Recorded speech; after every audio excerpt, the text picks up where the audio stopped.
ರಾಜ್ಯ ಸರ್ಕಾರದ ವಿರುದ್ಧವಾಗಿ ಸಾರಿಗೆ ನೌಕರರ ಹೋರಾಟ ಜೋರಾಗ್ತಾ ಇದೆ. ಬೇರೆ ಬೇರೆ ಬೇಡಿಕೆ ಈಡೇರಿಸಬೇಕು ಅಂತ ಹೇಳಿ ಆಗ್ರಹಿಸಿ ಬೆಂಗಳೂರು ಚಲೋ ಮಾಡ್ತಾ ಇದ್ದಾರೆ. ಫ್ರೀಡಂ ಪಾರ್ಕ್ ಅಲ್ಲಿ ಸಾರಿಗೆ ನೌಕರರ ಸಾಂಕೇತಿಕ ಹೋರಾಟ ಇದು ಎಲ್ಲರೂ ಒಟ್ಟಿಗೆ ಬಂದುಬಿಡಿ ಹೋರಾಟ ಮಾಡೋಣ ಆ ಥರ ಅಲ್ಲ. ಯಾರು ರಜೆ ಇದ್ದೀರೋ, ರಜದಲ್ಲಿ ಯಾರಿದ್ರು ಅವರು ಬಂದು ಹೋರಾಟ ಮಾಡೋಣಪ್ಪ ಅಂತ ಬಂದಿದ್ದಕ್ಕೆ ಇಷ್ಟು ಜನ. ಯಾಕಂದರೆ ಮುಷ್ಕರವನ್ನು ಯಾವತ್ತು ಮಾಡಬೇಕು, ಯಾವತ್ತು ನಾವು ಬಸ್ಗಳನ್ನು ಬಂದ್ ಮಾಡಬೇಕು ಅಂತ ಹೇಳಿ ಇವತ್ತು ಸಂಜೆ ಡಿಸೈಡ್ ಆಗುತ್ತೆ. ಅದಕ್ಕೆ ರಜೆ ಇರ್ತಕ್ಕಂಥವ್ರು ಬನ್ನಿ ಅಂತ ಕರೆ ಕೊಟ್ಟಾಗ ಇಷ್ಟು ಜನ ಬಂದಿದ್ದಾರೆ. ಅವರ ಪ್ರತಿಭಟನೆಯನ್ನು ದಾಖಲಿಸ್ತಾ ಇದ್ದಾರೆ. ಇಲ್ಲಿ ಸಾಂಕೇತಿಕವಾಗಿ ಸಾರಿಗೆ ನೌಕರರು ಹೋರಾಟವನ್ನು ಮಾಡ್ತಾ ಇದ್ದಾರೆ. ಇಲ್ಲಿ ಅನೇಕ ಬೇಡಿಕೆ ಇಟ್ಟುಕೊಂಡೇ ಹೋರಾಟವನ್ನು ಶುರು ಮಾಡಿದ್ದಾರೆ. ಬೆಂಗಳೂರು ಚಲೋಗೆ ಕರೆ ಕೊಟ್ಟಿರೋದು ಜಂಟಿ ಕ್ರಿಯಾ ಸಮಿತಿ, ಕೆಎಸ್ಆರ್ಟಿಸಿ ಕಾರ್ಮಿಕ ಸಂಘಟನೆಗಳ ಜಂಟಿ ಕ್ರಿಯಾ ಸಮಿತಿ ಕರೆ ಕೊಟ್ಟಿರೋದು. ಬೆಂಗಳೂರು ಚಲೋದಲ್ಲಿ ವಾರದ ರಜೆ, ವೀಕ್ಲಿ ಆಫ್ ಇರುತ್ತಲ್ಲ, ಆ ವಾರದ ರಜೆ ಇರತಕ್ಕಂಥ ಸಿಬ್ಬಂದಿ ಭಾಗಿಯಾಗಿದ್ದಾರೆ. ಅವರೇ ಇಷ್ಟು ಸಂಖ್ಯೆಯಲ್ಲಿದ್ದಾರೆ. ಬಿಎಂಟಿಸಿ, ಕೆಎಸ್ಆರ್ಟಿಸಿ ಸೇರಿದಂತೆ 4 ನಿಗಮದ ನೌಕರರು ಕೂಡ ಇದರಲ್ಲಿ ಭಾಗಿಯಾಗಿದ್ದಾರೆ.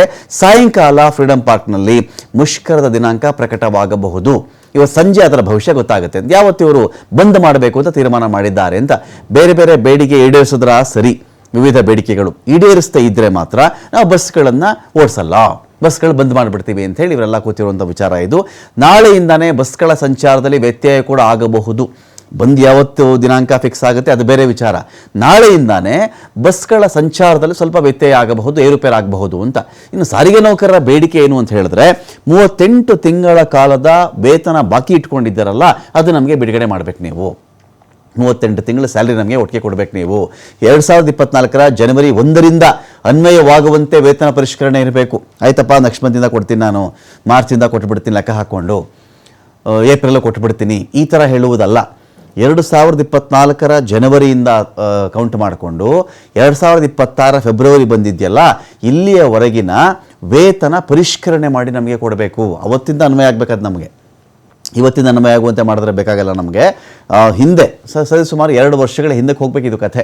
2 ವರ್ಷಗಳ ಹಿಂದಕ್ಕೆ ಹೋಗಿ ಅಲ್ಲಿಂದ ನೀವು ಲೆಕ್ಕ ಹಾಕಿ ಆ ವೇತನ ನಮ್ಗೆ ಇವಾಗ ಕೊಡಬೇಕು ಅಂತ ಅವ್ರು ಕೇಳ್ತಾ ಇದ್ದಾರೆ. ಇಲ್ಲಿ ಸಾರಿಗೆ ಸಂಸ್ಥೆಗಳ ಖಾಸಗೀಕರಣ, ಪ್ರೈವೇಟೈಸೇಷನ್ ಮಾಡಿಬಿಡ್ತೀವಿ ಅಂತ ನೀವು ಹೊರಟ್ರೆ ನಾವು ಬಿಡಲ್ಲ, ಅದು ನೀವು ತಡಿಬೇಕು.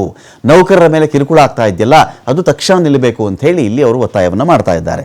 ಸಂಘಟನೆಗಳು ಯಾವ್ಯಾವ ಇನ್ವಾಲ್ವ್ ಆಗಿದೆ, ಯಾವ್ಯಾವ ಸಂಘಟನೆಗಳು ಸೇರ್ಕೊಂಡು ಇಲ್ಲಿ ಪ್ರತಿಭಟನೆ ಮಾಡ್ತಾರೆ ಅಂತ ನೋಡಿದ್ರೆ, KSRTC staff and workers federation, ಅಖಿಲ ಕರ್ನಾಟಕ ರಾಜ್ಯ ರಸ್ತೆ ಸಾರಿಗೆ ನೌಕರರ ಮಂಡಳಿ, ಎಲ್ಲ ಜಂಟಿ ಕ್ರಿಯಾ ಸಮಿತಿ ಅಂತ ಬಂದಾಗ ಯಾರೋ ಒಬ್ಬೊಬ್ಬರೇ ಫೈಟ್ ಮಾಡಿದ್ರೆ ಏನೂ ದಕ್ಕಲ್ಲ ನಮಗೆ.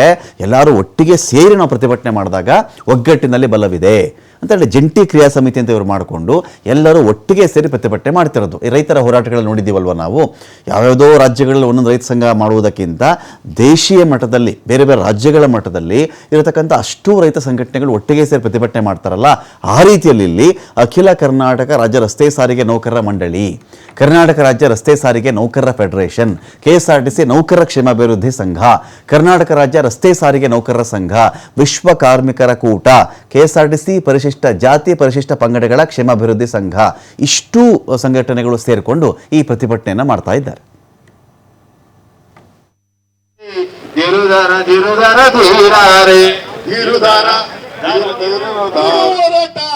ಎಲ್ಲರಿಗೆ ಹೋರಾಟ,